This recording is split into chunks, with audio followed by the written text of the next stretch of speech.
ఓం శాంతి. ఈరోజు బాబా చెప్తున్నారు, మీ రోజంతటి దినచర్యలో పరిశీలన శక్తి యథార్థంగా ఎంతవరకు వచ్చింది, మరియు ఎక్కడైనా సరిదిద్దుకోవలసి ఉందా లేదా ఏదైనా కలపవలసి ఉందా అనేది పరిశీలన చేసుకోండి. రోజంతా మనం బాబా స్మృతిలో గడిపేటువంటి దినచర్యలో మన పరిశీలన శక్తి యథార్థంగా ఉందా, లేదా ఆ పరిశీలనలో ఏదైనా తేడా వచ్చి ఏదైనా విషయంలో మనం సరిదిద్దుకోవాలా, ఏమైనా కొన్ని విషయాల యొక్క ధారణ కలుపుకోవాలా, ఇది పరిశీలించుకోండి అంటున్నారు బాబా. ఎందుకంటే చేసిన తర్వాత దిద్దుబాటు స్వతహాగానే తప్పకుండా జరుగుతుంది. ఎందుకంటే దివ్య బుద్ధి యొక్క వరదానం మీ అందరికీ లభించింది. బాబా మీ అందరికీ దివ్య బుద్ధి ఇచ్చారు.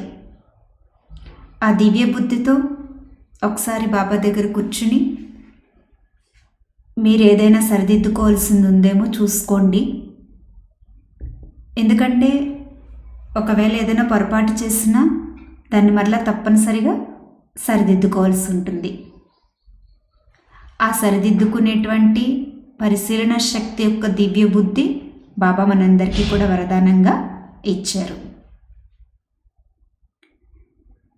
ఒక్కొక్కసారి మీకు పురుషార్థంలో సమస్యకి వశమైపోతున్నారు, పరిస్థితికి వశమైపోతున్నారు, ఆత్మల సాంగత్యానికి వశమైపోతున్నారు, మాయ ద్వారా మన్మతానికి వశమైపోతున్నారు. ఆ సమయంలో పరవశమైపోయి ఏదో ఒక తప్పు చేసేస్తున్నారు. కానీ మరలా బాబా మీకు ఇచ్చినటువంటి దివ్య బుద్ధితో ఆ యొక్క తప్పుని తెలుసుకుంటున్నారు.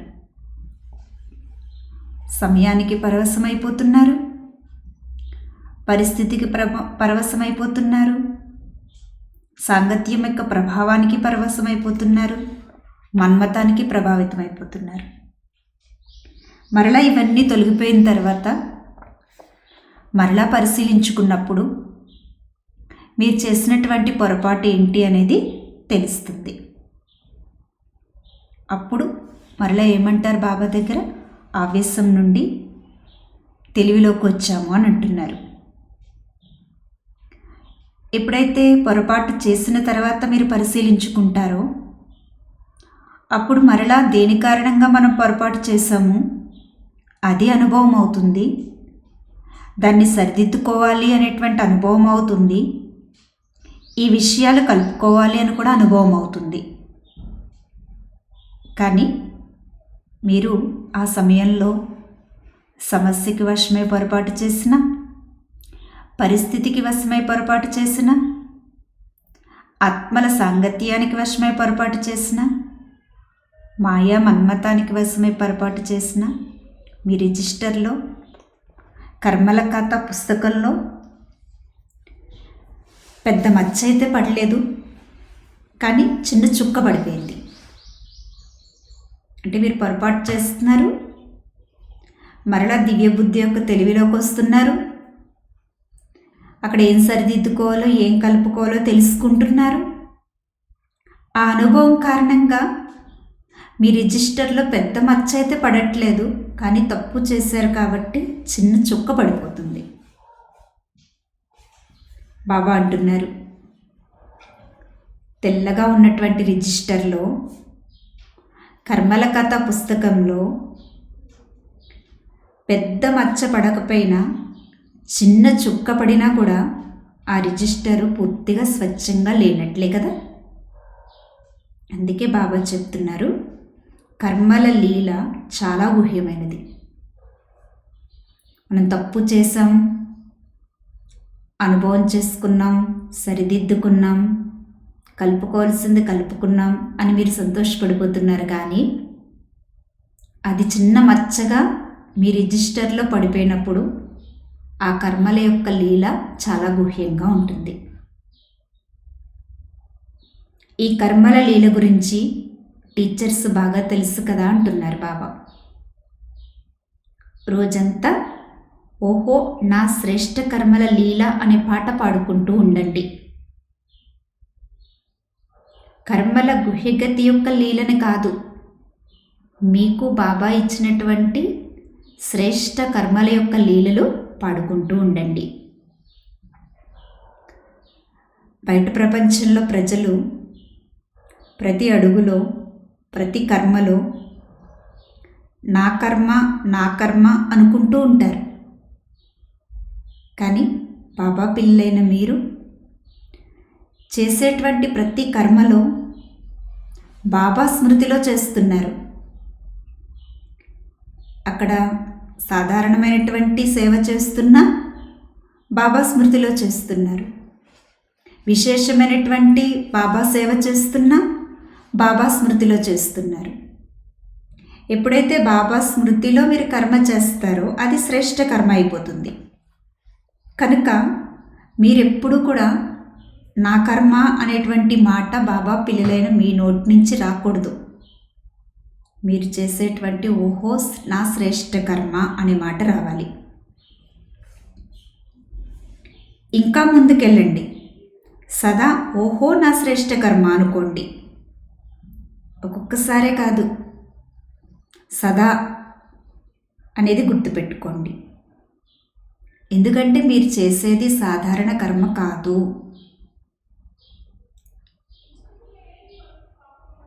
మీరు చేసేటువంటి కర్మలో నా కర్మ అని మీరు నిందించడం అయితే సమాప్తి చేసుకున్నారు. కానీ మీరు చేసేది శ్రేష్ఠ కర్మ అనే దాన్ని గుర్తుపెట్టుకోండి. మీరు రోజంతట్లో స్థూలంగా ఆహారం తయారు చేస్తున్నా, ఇల్లు శుభ్రం చేసుకుంటున్నా, మీరు చేసేవి సాధారణ పనులైనా ఆ సాధారణ పనుల్లో కూడా ఎప్పుడైతే బాబా స్మృతిని నింపుకుంటూ చేస్తున్నారో అది శ్రేష్ఠ కర్మ. కాబట్టి ఆ శ్రేష్ఠ కర్మ యొక్క మహిమను మీరు ఎప్పుడు కూడా మర్చిపోకండి. నా కర్మ అనేదైతే వదిలేశారు, కానీ శ్రేష్ఠ కర్మ అనేటువంటి విశేషతని కూడా గుర్తుపెట్టుకోండి. ప్రతిరోజు మీరు ఏ కార్యం చేస్తున్నా ఓహో నా శ్రేష్ఠ కర్మ అనేది మీరు అండర్లైన్ చేసుకోండి. అయితే ఈ శ్రేష్ఠ కర్మ చేసేటప్పుడు సాధారణ కర్మ కలిసిపోతే సఫలత కూడా కొంచెం శ్రేష్టంగా కొంచెం సాధారణంగా వస్తుంది. అలా కాకుండా మీరు చేసేటువంటి కర్మలో పూర్తి శ్రేష్టత ఉంటే 100% మీకు సఫలత కూడా శ్రేష్టంగానే వస్తుంది. కనుక సాధారణత వద్దు, మీకు ఆ సాధారణతను విశేషతలోకి మార్చుకోండి, శ్రేష్టతలోకి మార్చుకోండి. ఇప్పుడు ఈ విశేషమైనటువంటి ధ్యాస పెట్టుకోండి, పరిశీలించుకోండి, సరిదిద్దుకోండి. మరలా ఏదైనా కలపాల్సి ఉంటే కలుపుకోండి, కానీ ఆ కర్మని శ్రేష్టంగా తయారు చేసుకోండి. బాబా చెప్తున్నారు, ఇప్పుడు అందరూ మంచిగా లక్ష్యం పెట్టుకుంటున్నారు. బాబాని గ్రహించటంలో, బాబా స్నేహంలో మీరందరూ కూడా పాస్ అయిపోతున్నారు. అప్పుడప్పుడు అద్భుతమైన పనులు కూడా చేస్తున్నారు పిల్లలు. మంచి అద్భుతాలే చేస్తున్నారు, గడబిడ అద్భుతాలు కాదు. అయితే బాబా అంటున్నారు, ఈ మంచి అద్భుతాలతో పాటు కొంతమంది పిల్లలు గడబిడ అద్భుతాలు కూడా చేస్తున్నారు. చేసేది గడబిడ, కానీ మేము చాలా అద్భుతం చేస్తున్నాము అని చెప్తారు. అందువలన బాబా చెప్తున్నారు, మీరు పరిశీలన శక్తిని పెంచుకోండి. మీరు నేనేదో అద్భుతం చేసేస్తున్నాను అనుకుంటున్నారు, కానీ అక్కడ చేసేది గడబిడ. ఆ గడబిడ వలన కర్మల యొక్క గుహ్యగతి ఎలా తయారవుతుందో మీకు మీరే పరిశీలించుకోండి. అప్పుడు మీ కర్మల్ని మీరు పరిశీలించుకోగలుగుతారు, ఇతరుల కర్మల్ని కూడా యథార్థంగా పరిశీలించగలుగుతారు. మీరు ఎప్పుడైతే నేను చేసేటువంటి కర్మ బాబా చెప్పినటువంటి శ్రేష్ఠ విధి ప్రకారం శ్రేష్ఠ కర్మగా చేస్తున్నానా, అలాగే నేను చేసేటువంటి కర్మలో అద్భుతాన్ని నింపగలుగుతున్నానా, లేకపోతే నేను చేసేటువంటి కర్మలో గడబిడని తీసుకొస్తున్నానా, ఇవన్నీ పరిశీలించుకోండి. ఈ పరిశీలన శక్తిని మీరు పెంచుకుంటే మీరు చేసే కర్మలేంటో మీకు అర్థమవుతాయి. ఇతరులు చేసేటువంటి కర్మల్ని కూడా మీరు యథార్థంగా పరిశీలించగలుగుతారు. మీకు పరిశీలన శక్తి పెరిగినప్పుడు తప్పును ఒప్పుగా చెప్పరు. మీ కర్మ గురించి తప్పునొప్పుగా చెప్పరు, ఇతరాత్మల కర్మ గురించి తప్పునొప్పుగా చెప్పరు. ఎప్పుడైతే ఈ పరిశీలన శక్తి యొక్క లోపం మీలో ఉంటుందో అప్పుడు మీ కర్మని కూడా తప్పును ఒప్పుగా చెప్తారు, ఇతరుల కర్మని కూడా తప్పును ఒప్పుగా చెప్తారు.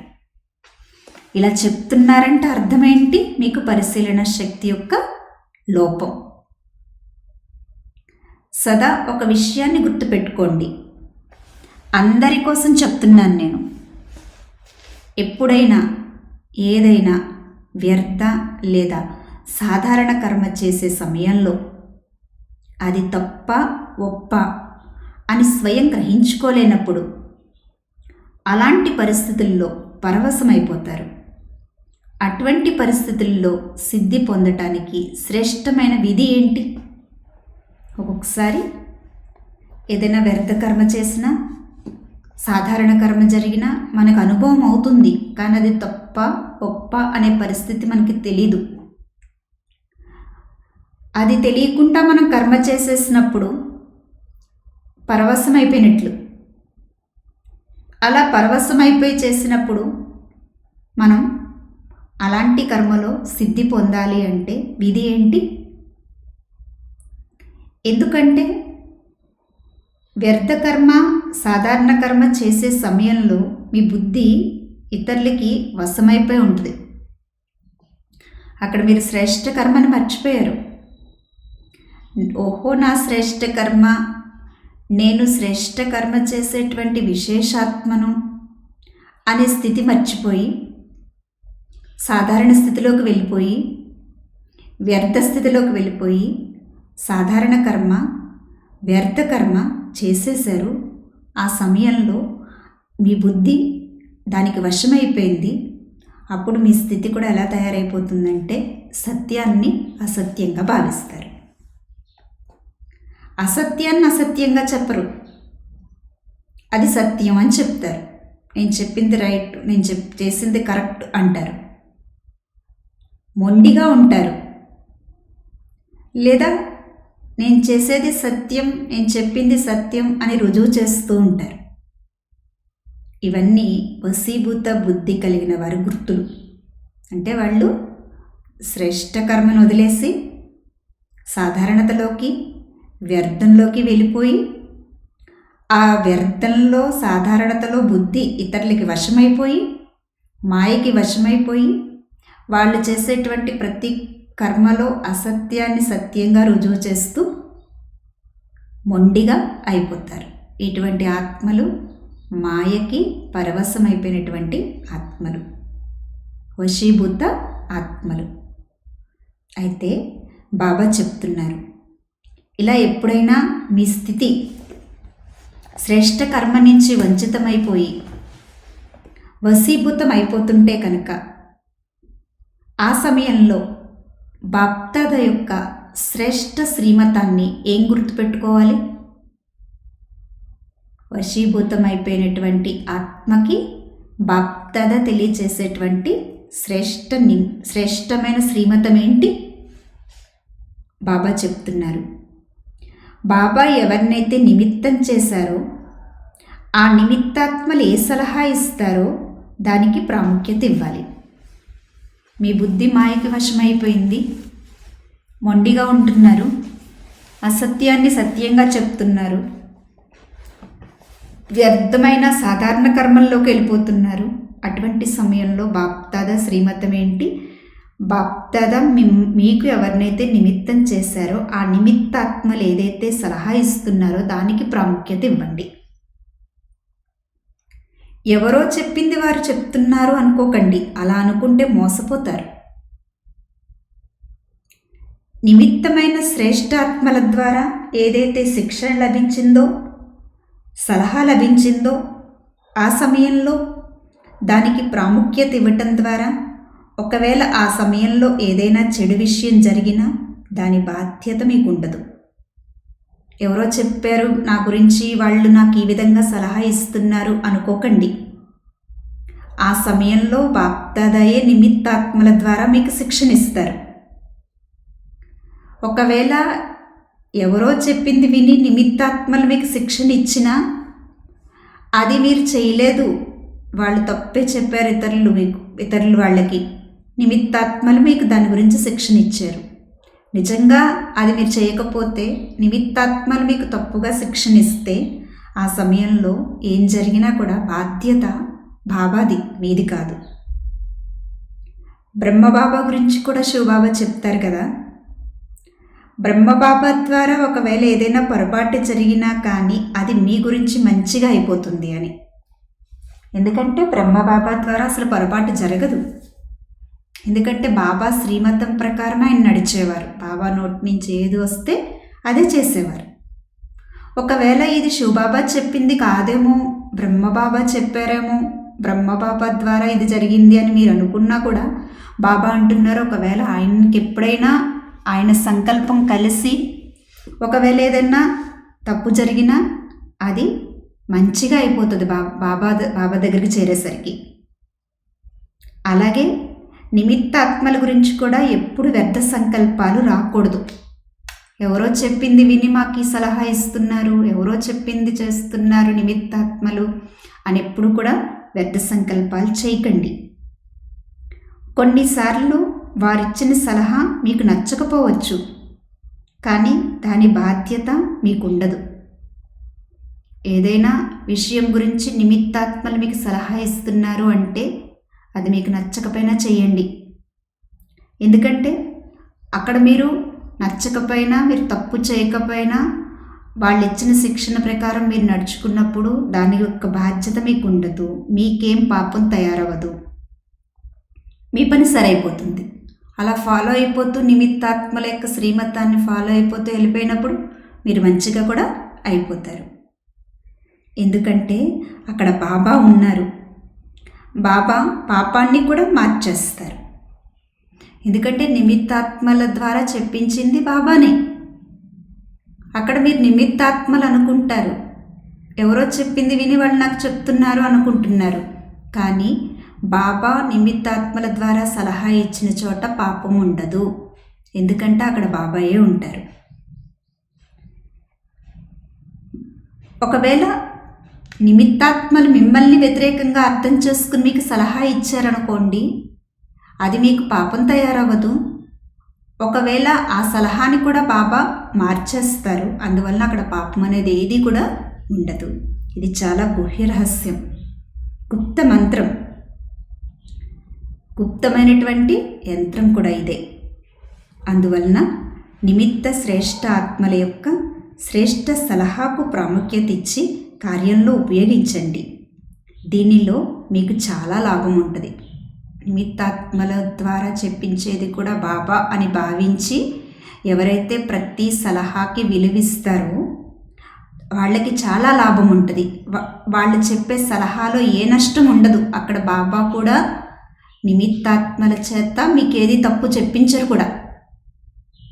మీకు అనిపించవచ్చు, కానీ బాబాయే పలికించరు. అక్కడ వాళ్ళ చేత శ్రేష్ఠ సలహానే ఇప్పిస్తారు తప్ప బ్రహ్మబాబా చేతైనా నిమిత్తాత్మల చేతైనా బాబాయే వెనుక ఉండి ఎవరో ఒకరు సాకారంగా సలహా ఇవ్వాలి కాబట్టి బాబా శ్రీమతాన్ని చెప్పిస్తారు తప్ప అది వాళ్ళు చెప్పేది కూడా కాదు. అర్థమైందా? ఇది బాబా యొక్క గ్యారంటీ. నిమిత్తాత్మల ద్వారా చెప్పించే విషయంలో బాబా మనకి గ్యారంటీ ఇస్తున్నారు. అందుకే కర్మల లీల చాలా విచిత్రమైంది అని చెప్తున్నాను. ఎందుకంటే అక్కడ చెప్పించేది బాబా కాబట్టి ఈ కర్మల యొక్క గుహ్యగతి చాలా విచిత్రమైనది. బాబా బాధ్యుడు. ఎవరిని నిమిత్తం చేశారో వారి బాధ్యత కూడా బాబాది. మీ పాపాన్ని మార్చే బాధ్యత కూడా బాబాది. అక్కడ నిమిత్తాత్మల ద్వారా ఎందుకు మీకు చెప్పిస్తారు? మీ పాపాన్ని పరివర్తన చేయడానికి చెప్పిస్తారు. అందుకని అక్కడ నిమిత్తాత్మల చేత కూడా శ్రేష్ఠ సలహా ఇప్పించే బాధ్యత బాబాదే. మీ పాపాన్ని పరివర్తన చేసేటువంటి బాధ్యత కూడా బాబాదే. ఎందుకు బాబా మనకి నిమిత్తం చేశారు అంటే శ్రేష్ఠ సలహా ఇప్పించటానికి, అంతేకాని మామూలుగా నిమిత్తాత్మల్నేం బాబా నిమిత్తం చేసేలేదు. ఆలోచించి అర్థం చేసుకుని డ్రామానుసారం బాబా నిమిత్తాత్మల్ని నిమిత్తం చేస్తారు. బాబా ఏం ఆలోచించకుండా నిమిత్తాత్మల్ని మన దగ్గర పెట్టరు. ఆయనకన్నీ తెలుసు.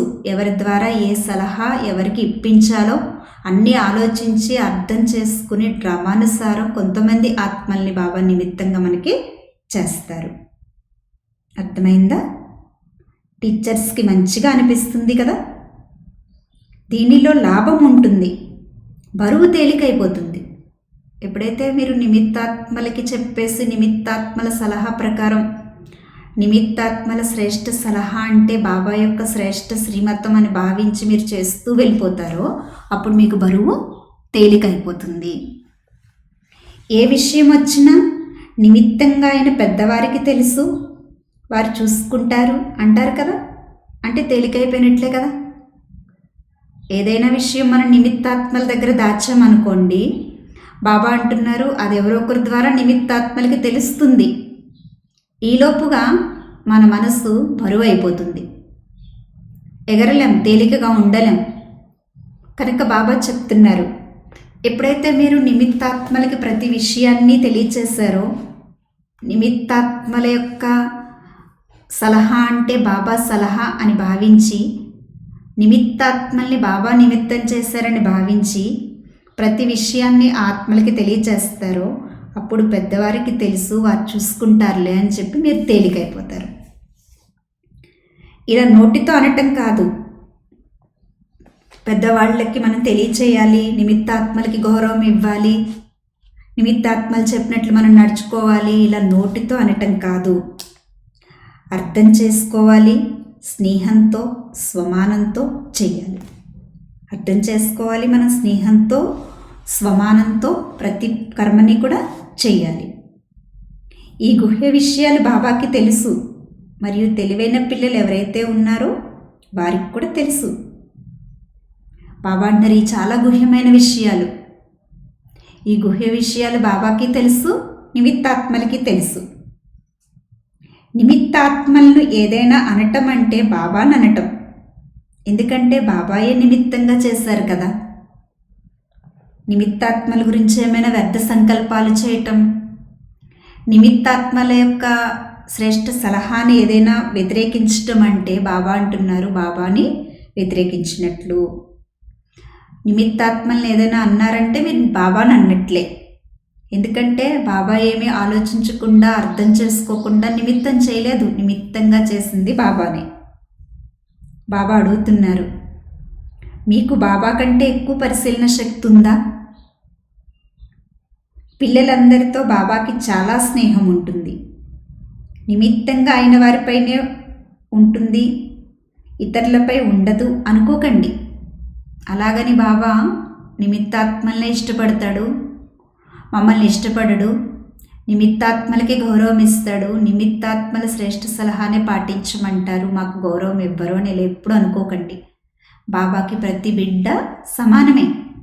కానీ కొన్ని కార్యాల కోసం కొందరు నిమిత్తంగా కావాలి కాబట్టి బాబా తన యొక్క ప్రేరణానుసారంగా పరిశీలన శక్తితో ఆలోచించి అర్థం చేసుకుని కొన్ని కార్యాలకి కొంతమందిని బాబా నిమిత్తంగా చేస్తారు. ప్రేమ కారణంగానే ఈ ఆజ్ఞ ఇస్తున్నారు. నిమిత్తాత్మలంటే ప్రేమ అనుకుంటే బాబా నిమిత్తాత్మల్నే చూసుకుంటూ ఉంటారు, సాధారణ పిల్లల్ని వదిలేస్తాడు. కానీ సాధారణంగా ఉన్న పిల్లలకి కూడా ఎందుకు ఈ ఆజ్ఞ ఇస్తున్నారు? నిమిత్తాత్మల గురించి వ్యర్థ సంకల్పాలు చేయకండి, నిమిత్తాత్మల యొక్క సలహాని పాటించండి, అందులో ఏదైనా తేడా ఉంటే నేను చూసుకుంటాను. ఇలా ఎందుకు బాబా మనకి ఆజ్ఞను ఇస్తున్నారు అంటే మీరంటే కూడా నాకు చాలా ఇష్టము అంటున్నారు బాబా. అదే నిమిత్తాత్మలంటేనే బాబాకి ఇష్టం, సాధారణ ఆత్మలంటే ఇష్టం లేదనుకోండి, ప్రేమ లేదనుకోండి, ఎలా కావాలంటే అలా నడవండి, మీ ఇష్టం అని వదిలేదురు బాబా. మీ ఇష్టం వచ్చినట్లు నడవండి, మీ ఇష్టం వచ్చినట్లు చేసుకోండి అని వదిలేదురు. ఇంత ధైర్యం పెట్టుకుని బ్రాహ్మణ జీవితంలో నడుస్తున్నారు, ఎగురుతున్నారు కనుక ఈ చిన్న బలహీనత కూడా ఎందుకు ఉండాలి అని బాబా చెప్తున్నారు. ఇదే మీపై బాబాకున్న ప్రేమ. చూడండి, మంచిగా ధైర్యం పెట్టుకుని బ్రాహ్మణ జీవితంలో నడుస్తున్నారు, జీవితాన్ని త్యాగం చేసి పురుషార్థంలో ముందుకెళ్తున్నారు, ఎగురుతున్నారు. అయినా కానీ నా పిల్లల్లో ఈ నిమిత్తాత్మల యొక్క శ్రేష్ఠ సలహాను అగౌరవపరచడం, నిమిత్తాత్మలకి గౌరవం ఇవ్వకపోవటం, ఈ చిన్న బలహీనత కూడా ఎందుకు ఉండాలి అని చెప్పి బాబా సాధారణ పిల్లలంటే కూడా ఇష్టం కాబట్టే ప్రతి ఒక్కరికి బాబా చెప్తున్నారు. ఎందుకంటే ఎవరితోనైనా మనకి ప్రేమ ఉంటే వాళ్ళ యొక్క కష్టాన్ని చూడలేం, వాళ్ళ యొక్క లోపాన్ని చూడలేం. అలాగే బాబా కూడా ప్రతి బిడ్డ అంటే బాబాకి చాలా ఇష్టం కనుక ఏ బిడ్డ యొక్క లోపాన్ని కానీ కష్టాన్ని కానీ చూడలేరు కనుకే బాబా మనందరికీ కూడా ప్రేమతో శిక్షణ ఇస్తున్నారు. ఇదే ప్రేమకి గుర్తు. ప్రేమకి గుర్తు ఏంటి? ఏ ఆత్మ యొక్క లోపాన్ని మనం చూడలేము. అలాగే బాబా కూడా ప్రతి బిడ్డ అంటే ఇష్టం, నిమిత్తాత్మలంటేనే ఇష్టం కాదు బాబాకి, ప్రతి బిడ్డ అంటే ఇష్టం కనుక ప్రతి ఆత్మకి శిక్షణ ఇస్తున్నారు. నిమిత్తాత్మలకి ఎలా ఉండాలో శిక్షణ ఇస్తున్నారు, సాధారణ ఆత్మలకి ఎలా ఉండాలో శిక్షణ ఇస్తున్నారు. ప్రతి ఒక్కరిని ప్రేమిస్తారు కనుక ప్రతి ఒక్కరికి బాబా శిక్షణ ఇస్తున్నారు. సత్యమైన మనస్పూర్వకమైన ప్రేమ అంటే ఏంటి? ఎవరైనా మనల్ని సత్యంగా ప్రేమిస్తున్నారు, మనస్పూర్వకంగా ప్రేమిస్తున్నారు అంటే అర్థం ఏంటి? వారి లోపాన్ని కూడా తమ లోపంగా భావిస్తారు. ఎవరిపైనైనా సత్యంగా మనస్ఫూర్తిగా ప్రేమ ఉన్నప్పుడు వాళ్ళ గురించి ఎవరైనా ఏదైనా చెప్తున్నా కూడా ఆ తప్పు మనదే అనుకుంటాం, వాళ్ళదిగా అనుకోం, ఎందుకంటే అంత ప్రేమ. అలాగే బాబాకి కూడా పిల్లలంటే ఎంత సత్యమైనటువంటి మనస్పూర్వకమైనటువంటి ప్రేమ అంటే మనలో ఉన్నటువంటి లోపాన్ని చెప్పి బాబా దాన్ని సరిదిద్దుకునేలాగా ఉన్నతంగా తయారయ్యేలాగా చేస్తున్నారు. బాబా చెప్తున్నారు, ఏ కర్మ చేస్తున్నా కానీ ఎప్పుడు కూడా ఏ అలజడి వాతావరణం యొక్క ప్రభావంలోకి రాకండి. మీరు ఏ కర్మైనా చేయండి, కానీ అక్కడ అలజడి వాతావరణం చాలా ఉంటుంది. ఏ కర్మలోనైనా అలజడి ఉంటుంది, కానీ ఆ అలజడి యొక్క వాతావరణ ప్రభావంలోకి మీరు వెళ్ళకూడదు. మీరు బాబా స్మృతిలో శాంతిగా శ్రేష్ఠ కర్మ చేస్తూ ఉంటే మీ ప్రభావంలోకి వారు వచ్చేస్తారు. అంతేకాని మీరు ఇతరాత్మల అలజడిలోకి వెళ్ళినప్పుడు ఆ ప్రభావంలోకి వెళ్ళిపోతే ఆ కర్మ సాధారణ కర్మ అయిపోతుంది. కనుక ఏ అలజడి వాతావరణం యొక్క ప్రభావంలోకి వెళ్ళకండి, మీ ప్రభావాన్ని ఆత్మలపై వేయండి అంటున్నారు బాబా. ఎప్పుడైతే మీరు శ్రేష్ఠ కర్మ యొక్క ప్రభావాన్ని ఇతరాత్మలకి వేసి ఆ ప్రభావంలోకి తీసుకువస్తారో అప్పుడు సఫలత వచ్చేస్తుంది మీకు. ఎందుకంటే సఫలత అనేది మీ జన్మసిద్ధ అధికారం, అది మీకు లభించే ఉంది. కనుక మీరు ఎప్పుడు కూడా అలజడి కాకూడదు, ఏ విషయంలో అలజడి యొక్క వాతావరణంలోకి వెళ్ళకూడదు. కొంచెం ఏ విషయమైనా అటు ఇటు అవుతుంది, అటు ఇటు జరుగుతూ ఉంటుంది, జరగచ్చు, సఫలత రావచ్చు, ఒక్కొక్కసారి ఆ సఫలతకి ఆలస్యం అవ్వచ్చు. కనుక ఏది జరిగినా అందులో మంచే ఉంటుంది. కనుక మీరు దేని గురించి అయినా సరే మంచిగానే జరుగుతుంది అనే ఆలోచనలో ఉండాలి తప్ప ఇలా జరిగింది అలా జరిగింది అని చెప్పి ఆ అలజడి యొక్క వాతావరణంలోకి మీరు వెళ్ళిపోయారంటే సఫలత దూరం అయిపోతుంది. కనుక మీ ప్రభావంతో మీరు శక్తిశాలిగా ఉంటూ, మీరు శుభ సంకల్పంతో ఉంటూ, సఫలత అనేది బాబా పిల్లలైన మా జన్మసిద్ధ అధికారం, మాకు గ్యారంటీగా లభిస్తుంది అని మీరు ఎప్పుడైతే ఈ సంకల్పంతో ఉంటారో అప్పుడు తప్పనిసరిగా మీకు సఫలత వచ్చేస్తుంది. కనుక ఏ విషయంలో కూడా ఏ ప్రభావంలోకి వెళ్ళకండి, ధైర్యంగా ఉండండి. ఎందుకంటే ధైర్యానికి చాలా గొప్పతనం ఉంటుంది. ఎప్పుడు ఏ విషయంలోని భయపడకండి, ఏ విషయం వచ్చినా అలజడి అవ్వకండి, ఆ వాతావరణం యొక్క ప్రభావంలోకి వెళ్ళకండి, ధైర్యంగా ఉండండి, భయపడకండి అని చెప్తున్నారు బాబా. ఎందుకంటే మీకు కూడా 1000 భుజాలు ఉన్నాయి కదా, మీకు 1000 భుజాలు ఉన్నాయి. ఏంటా 1000 భుజాలు? బాబాకి చెప్తారు కదా 1000 భుజాలు కలిగినటువంటి శక్తి అని. బాబా భుజాలు కూడా మీవే కదా అంటున్నారు బాబా. బాబాకి 1000 భుజాలు ఉన్నాయంటే బాబ్ సమానమైనటువంటి ఆత్మలంటే మీకు కూడా బాబా 1000 భుజాల యొక్క శక్తిని, సహయోగాన్ని తోడుగా ఇస్తున్నారు. మరి మీరు ఎందుకు భయపడుతున్నారు అంటున్నారు బాబా.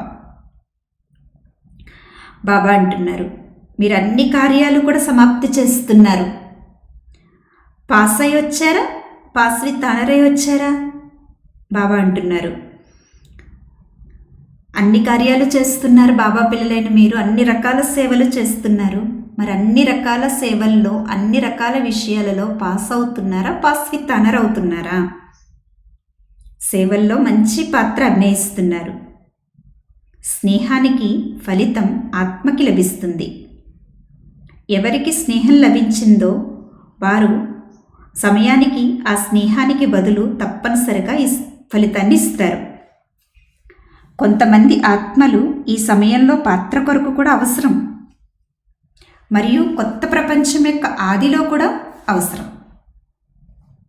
బాబా అంటున్నారు, కొంతమంది ఇప్పుడు చాలా స్నేహంతో బాబా సేవ చేస్తున్నారు, పురుషార్థం చేస్తున్నారు.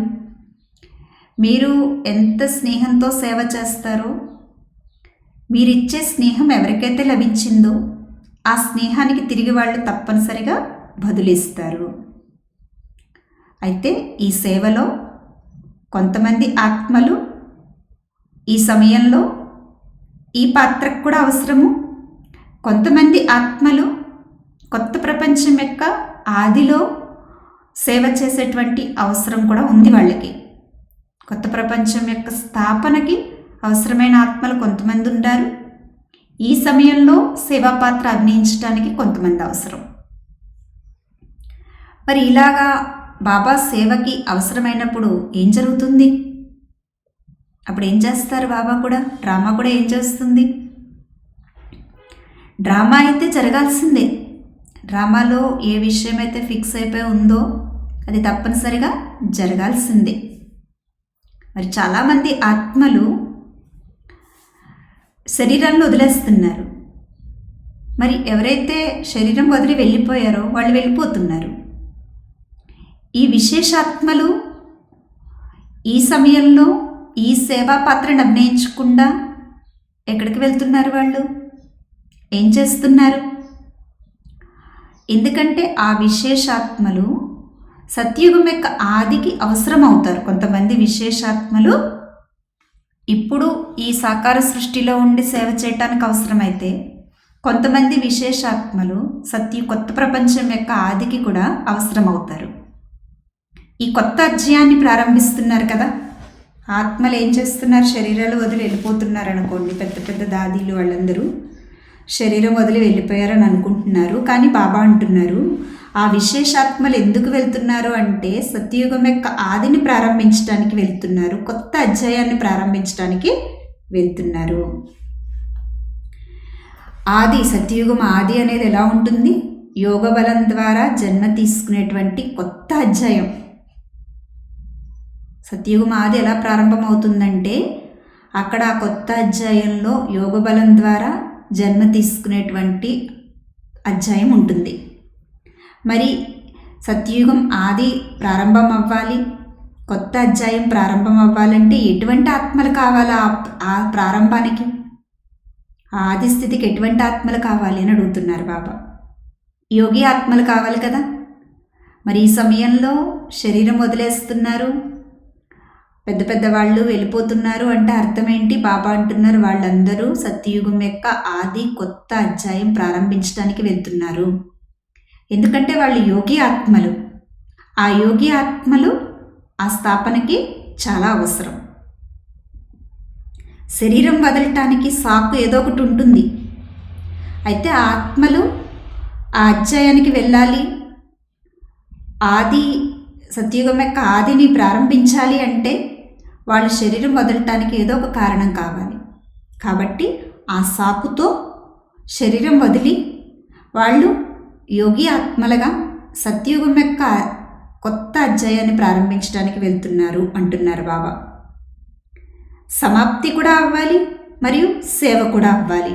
అక్కడ శరీరం వదిలేయాలి, ఆ పాత శరీరం సమాప్తి అవ్వాలి, తర్వాత కొత్త అధ్యాయం ప్రారంభించాలి, కొత్త సేవ ప్రారంభం అవ్వాలి. దీనికోసం కొంతమంది ఆత్మలు శరీరాన్ని వదిలేసి వెళ్ళిపోతున్నారు. అంటే ఇంకిప్పుడు ఆలోచించకండి, కొత్త అధ్యాయం ప్రారంభమవుతుందంటే కృష్ణుడికి ఎవరు జన్మనిస్తారు, రాధకి ఎవరు జన్మనిస్తారు, ఇవన్నీ ఆలోచించకండి. ఇవన్నీ అనవసరమైన విషయాలు, మీకు అవసరం లేదు. కానీ కృష్ణుడికి జన్మనివ్వాలన్నా, రాధకి జన్మనివ్వాలన్నా, సత్యయుగి ఆది కొత్త అధ్యాయం ప్రారంభం కావాలన్నా యోగి ఆత్మలు కావాలి. కాబట్టి అలాంటి యోగి ఆత్మల్ని బాబా ఏదో ఒక సాకు కారణంగా ఈ శరీరాన్ని సమాప్తి చేసి, ఈ శరీరాన్ని వదిలేలా చేసి, తిరిగి బాబా వాళ్ళకి కొత్త అధ్యాయం ప్రారంభం అయ్యేటువంటి సేవకి తీసుకువెళ్తున్నారు. ఈ విస్తారంలోకి వెళ్ళకండి. కృష్ణుడు అయితే బాబా చెప్తున్నారు కదా, కృష్ణుడికి ఎవరు జన్మనిస్తారు, రాధకి ఎవరు జన్మనిస్తారు, ఇదే చర్చించుకునేటువంటి టాపిక్ కాదు. ఇలాంటి విషయాల్లోకి మీరు వెళ్ళాల్సిన అవసరం లేదు.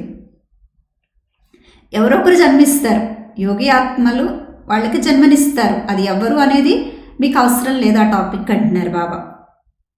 మీరు మాత్రం ఆ విషయాల్లోకి వెళ్ళకండి.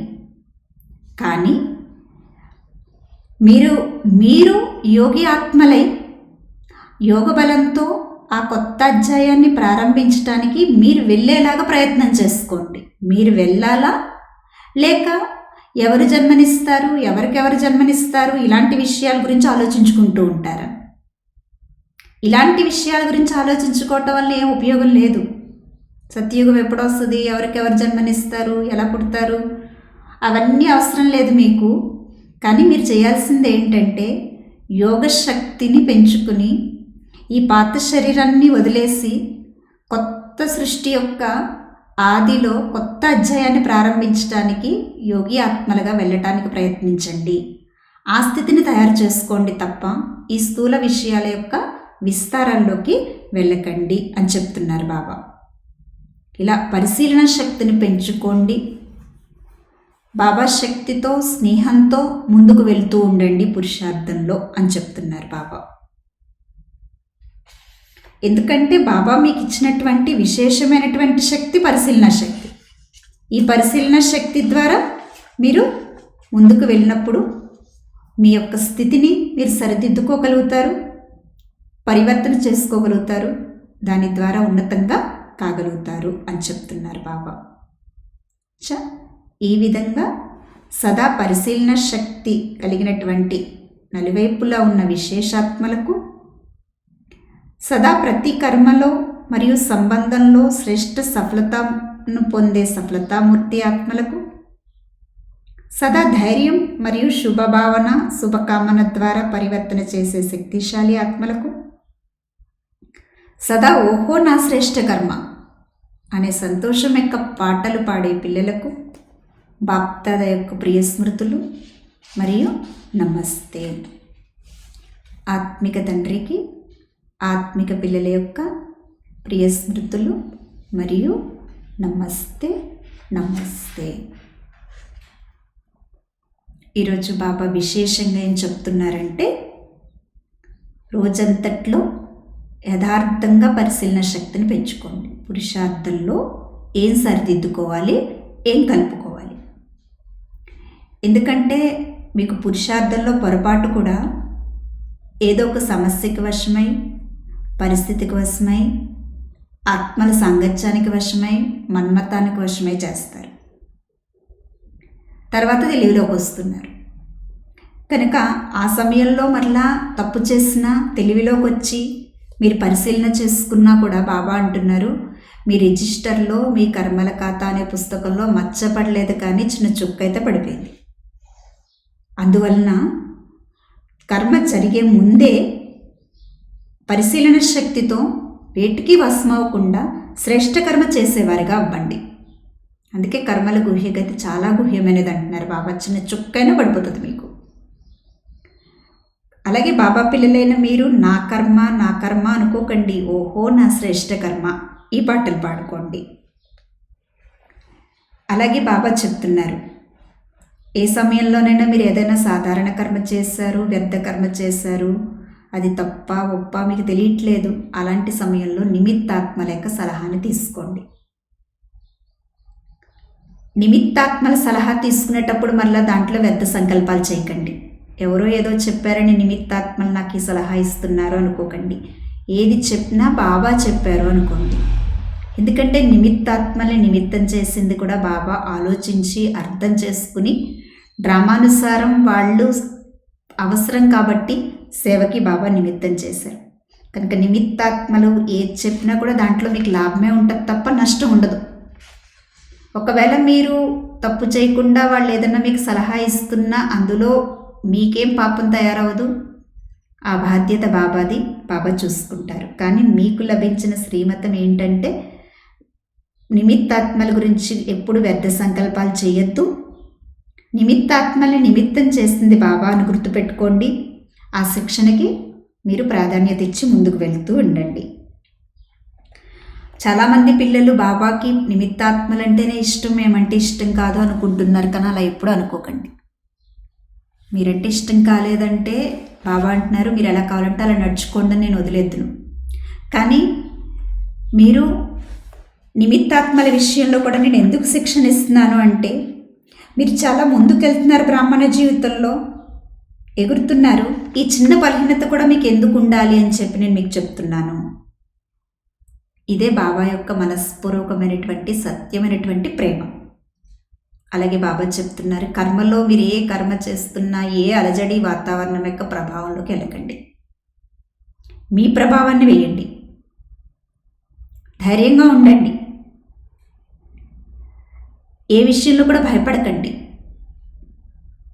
మీకు 1000 భుజాలు, బాబా 1000 భుజాలు మీవే, మీకు తోడున్నాయి. కనుక ధైర్యం పెట్టుకోండి. మీ ప్రభావాన్ని వాళ్ళ మీద వేయండి, కానీ వాళ్ళ ప్రభావంలోకి మీరు రాకండి. ఆ వాతావరణం యొక్క ప్రభావంలోకి మీరు రాకండి. అలాగే బాబా చెప్తున్నారు కొంతమంది పిల్లలు శరీరాలు వదిలి వెళ్తున్నారు. ఎందుకంటే ఈ విశేషాత్మలు సత్యయుగం యొక్క ఆదికి చాలా అవసరం అంటున్నారు బాబా. ఏదో ఒక సాకు కారణంగా శరీరాన్ని వదులుతున్నారు. అయితే ఆ వదిలేటువంటి ఆత్మలు కూడా యోగి ఆత్మలు. ఆ యోగి ఆత్మలు కొత్త సృష్టి యొక్క కొత్త అధ్యాయానికి అవసరం. అందుకని బాబా కూడా ఆ యోగి ఆత్మల్ని ఎన్నుకుంటున్నారు. అందుకే వాళ్ళు ఏదో ఒక కారణంగా సాకుతో శరీరాన్ని వదిలి వెళ్ళిపోతున్నారు. అలాగని మీరు అయితే బాబా ఇలా యోగి ఆత్మలు అందరినీ తీసుకెళ్తున్నారు కదా, కృష్ణుడికి ఎవరు జన్మనిస్తారు, రాధకి ఎవరు జన్మనిస్తారు, ఎవరికెవరు జన్మనిస్తారు, ఇలాంటి ఆలోచనలు ఏం పెట్టుకోకండి. మీరు ఆలోచించాల్సింది ఏంటంటే యోగి ఆత్మగా అయ్యి కొత్త సృష్టి యొక్క కొత్త అధ్యాయం ప్రారంభించడానికి నేను కూడా వెళ్ళాలి. ఈ ఆలోచన చేసుకోండి తప్ప ఇతర విషయాలు మీరు ఆలోచించకండి. వాటి వల్ల ఉపయోగం లేదు, అవి అవసరమైన టాపిక్ కాదు. ఆ విషయాల్లోకి వెళ్ళకండి. మీరు వెళ్ళాలా లేదా ఆ కొత్త అధ్యాయం యొక్క ప్రారంభానికి? మీరు వెళ్ళాలంటే ఏం చేయాలి? మీ స్థితిని ఎంత యోగయుక్తంగా తయారు చేసుకోవాలి? ఆ యోగి ఆత్మల్ని బాబా అంత ఉన్నత సేవకి తీసుకెళ్లారు కదా, మనం కూడా అంత ఉన్నత సేవకి వెళ్ళాలి, కొత్త అధ్యాయం ప్రారంభించాలి అంటే ఏం చేయాలి అనేది ఆలోచించండి తప్ప ఇలాంటి విషయాల యొక్క విస్తారంలోకి వెళ్ళకండి అని చెప్తున్నారు బాబా. ఓం శాంతి.